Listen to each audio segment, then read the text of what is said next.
جو کہی گئی ہے نبی اکرم صلی اللہ علیہ وسلم کے متعلق سورہ مزمل میں جس کا اہم ترجمہ آپ کو کملی والے کر کے بتایا جاتا ہے، یہ بات ہی کچھ اور ہے سر۔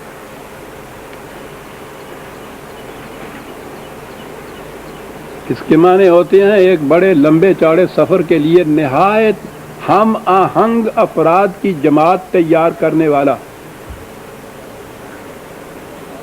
یہ معنی ہے مزمل کے۔ کتنا عظیم پروگرام ہے حضور کے ذمہ۔ پہلی چیز جماعت کی تشکیل ہے، اور یہی جماعت ہے جس کے متعلق قرآن نے کہا ہے کہ اے رسول تیرے لیے خدا اور یہ جماعت مومنین یہ مل کے کافی ہیں، اکیلا خدا بھی نہیں۔ اور یہ جماعت یوں ہی زمین سے اگ نہیں آئی تھی، تیار کی گئی تھی۔ پہلا کام ہی یہ تھا تزمیل کا، اس قسم کی جماعت تیار کرنے کا۔ حضور سے کہا جا رہا ہے قم اللیل الا قلیلا، راتوں کو جاگ تو صحیح لیکن تھوڑا حصہ جاگو،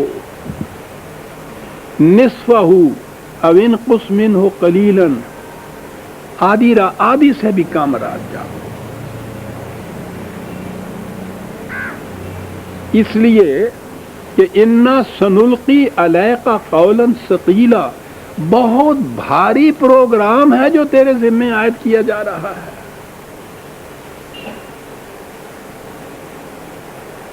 بہت بڑا پروگرام ہے۔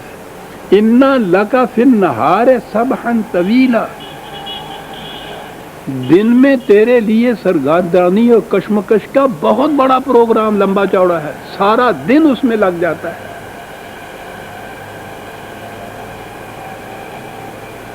یہ اکیلے ہی حضور نہیں ہے، یہ ہے جی 73 اوور 73/1 سے 7 آیات کا، اور اسی کی 20 آیات میں بھی ہے وَطَائِفَةٌ مِّنَ الَّذِينَ مَعَكَ، اکیلے ہی نہیں، ساتھ تمہاری جماعت کے لوگ بھی ہیں، وہ بھی اسی طرح سے جاگتے ہیں۔ ان کے متعلق بھی کہا کہ ان میں کمزور بھی ہیں، کچھ بیمار بھی ہیں، کاروبار کرنے والے لوگ بھی ہیں، تو یہ اتنا زیادہ بوجھ اپنے اوپر نہ لادو تم۔ حضور سے کہا، جماعت مومنین سے کہا کہ تم نے تو دن میں کتنا لمبا چوڑا پروگرام ہوتا ہے تمہارے سامنے، 1 منٹ کی فرصت نہیں ملتی اس کے اندر۔ ٹھیک ہے رات کو بھی ضرورت ہے اس کی، لیکن اس شدت شوق میں جسم کے تقاضوں کو نہ بھول جاؤ، صحت کا خیال رکھو۔ بڑا پروگرام لمبا چوڑا تمہارے ذمہ ہے۔ یہ نہیں ہے کہ رات کو جاگ کے نفل پڑھو اور دن بھر سوتے رہو۔ ان لک فی النہار سبحا طویلا، بہت بڑا لمبا پروگرام ہے تمہارے لیے۔ یہ کیا تھی چیزیں عزیزان من جس کے لیے جاگتے تھے؟ آج تو بہت آسان ہے، جہاں بھی آپ کسی سیرت کی کتاب میں پڑھیے یا ان واعظوں کے ہاں سے یہ واعظ سنیے، وہ یہی ہے کہ حضور رات کو نوافل پڑھتے تھے اور کھڑے رہتے تھے اتنا عرصہ کہ حضور کے پاؤں مبارک سوج جاتے تھے۔ گویا ان کے ذہن میں یہی ہے رات کو جاگنا کہ اس میں نفل پڑھتے رہتے تھے۔ اب بھی ہمارے ہاں عبادت گزار جس کو کہتے ہیں، ذرا تجزیہ کر کے دیکھیے کہ وہ عبادت ہوتی کیا ہے۔ عبادت گزار جس کو وہ کہتے ہیں، یا نفل پڑھنا یا تسبیح پڑھنا، یہی چیز ہوتی ہے۔ حضور کے متعلق بھی یہی چیز انہوں نے ذہن میں قائم کی۔ ٹھیک ہے،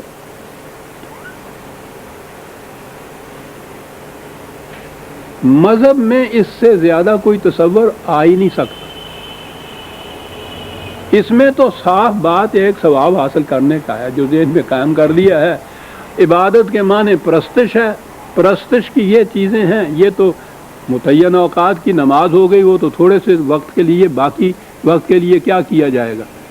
پھر اسی قسم کی وہ نماز، اس کا نوافل نام رکھ لیا جائے گا، وہ پڑھ لی جائیں گی۔ کچھ تسبیح ہے، تسبیح پھیر لی جائے گی، اور کچھ ذہن میں آ ہی نہیں سکتا۔ کہ کیا کیا جائے گا. خدا کی عبادت کرتا ہے اور کیا تصور ہوگا. کسی کے متعلق پوچھ لیجئے کہ وہ کیا کرتے تھے, وہ یہی چیز بتایا جاتا تھا کہ ایک رات میں 1000 نفل پڑھا کرتے تھے. اتنا بھی نہیں سوچتے کہ ذرا وقت متعین کر کے تو دیکھ لیں کہ رات میں 1000 نفل پڑھے بھی جا سکتے ہیں. لیکن تصور یہی ہے. لیکن دین جب سامنے آئے گا عزیزان من, تو یہ سارے تصورات بدل جائیں گے. سوچئے کہ ایک ذات گرامی جس کے ذمے دین کا تمکن ہے, عرب کی سرزمین, مکے سے نکلے ہوئے پناہ گزینوں کی حیثیت سے مدینے میں آ کے بیٹھے ہوئے دوسروں کے ہاں, وہاں قبائل بھی منافق, یہود وغیرہ منافق. قریش کی کیفیت یہ کہ 7 سال میں ایک دن بھی چین سے نہیں بیٹھنے دیا حضور کو. بے سر و سامان پناہ گزین جسے آج کی اصطلاح میں کہتے ہیں, وہاں بیٹھے ہوئے. اور پروگرام یا ذمہ داری کیا ہے؟ خدا کے نظام کو متمکن کرنا. تمکن دین ہے نا, الذین مکناہم فی الارض, یہ ہے نا دین کا تمکن. اب دین کا تمکن مذہب کا نہیں ہے. قرآن تو کہتا ہے کہ استخلاف فی الارض, زمین میں مملکت قائم کرنا. زمین پر یہ مملکت قائم کرنا تاکہ اس مملکت میں دین کا تمکن ہو جائے. صرف مملکت ہی حاصل نہیں کرنا, اس میں نظام قائم کرنا دین کا. یہ پروگرام حضور کے ذمے ہے. اتنی بے سر و سامانی ہے, اتنا تھوڑا سا وقت ہے, اتنا لمبا چوڑا پروگرام ہے. میں نے جیسا ابھی عرض کیا, انہی خطرات ایک طرف ہیں, بیرونی خطرات. 2 بڑی بڑی سلطنتیں تو جن کا مقابلہ اس زمانے میں دنیا کی کوئی مملکت نہیں کر سکتی تھی. The most super powers in the world, ایرانی اور بازنطینی ہے, رومن وہ ہے, دونوں مخالف. ان میں حضور بیٹھے ہوئے. 7 سال کے عرصے میں اتنی جنگیں بھی لڑی جا رہی ہیں, نئی مملکت قائم کی جا رہی ہے. اس کا انتظام بھی ایسا ہے کہ کہیں کوئی ایجیٹیشن نہیں ہوئی,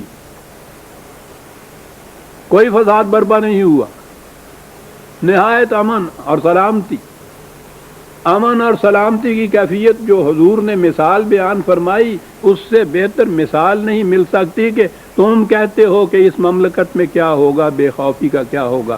وہ یہ ہوگا کہ ایک عورت یمن سے تنہا اس صحرا میں سے گزرتی ہوئی شام تک پہنچ جائے گی, زیورات میں لدی ہوئی.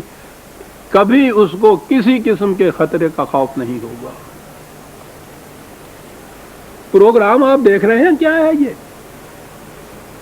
معاف رکھیے گا, میں نوافل یا ان چیزوں کی تنقید نہیں کرتا, لیکن میں کہتا یہ ہوں کہ جس کے سامنے یہ پروگرام ہو, اس کو تو دن بھر اس میں مصروف رہنا ہوگا. راتوں کو بیٹھ کے اگلے دن کے لیے پھر اس کو پروگرام کی تفصیلیں طے کرنی ہوں گی. فرصت ہی اس وقت مل سکتی تھی. یہ جو ہے تمہارے ساتھی بھی جاگ رہے ہیں, وہ ساتھی بھی نفل پڑھنے کے لیے نہیں جاگ رہے تھے. مشاورت تھی ہر معاملے میں. جتنے معاملات سامنے آئے تھے, جتنے آنے والے تھے, ان کے لیے فرصت کا وقت ہی یہ تھا کہ یہ بیٹھ کے وہاں طے کریں کہ اب کیا کرنا ہے ہمیں. اس کے لیے جاگتے تھے.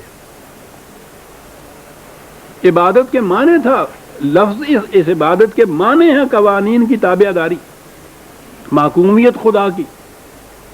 اس کے لیے وہ بیٹھتے تھے. کہا ٹھیک ہے, یہ ضروری ہے تمہارے لیے, دن کا پروگرام بڑا لمبا چوڑا اور بھاری ہے, اس کے لیے طے کرنے ہیں تم نے یہ مسائل. لیکن اتنا سوچ لو کہ بہت لمبا سفر ہے, بڑے راستے پر مشقت ہیں.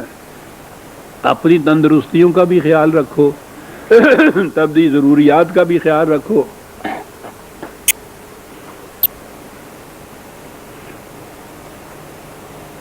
پھر بات دوسری طرف چلی جائے گی. یہ جو یہاں رمضان شریف میں اعتکاف میں بیٹھ جاتے ہیں, پہلے تو رمضان میں کم ہو جاتی ہے, مشقت طلب چیز ہے, اس میں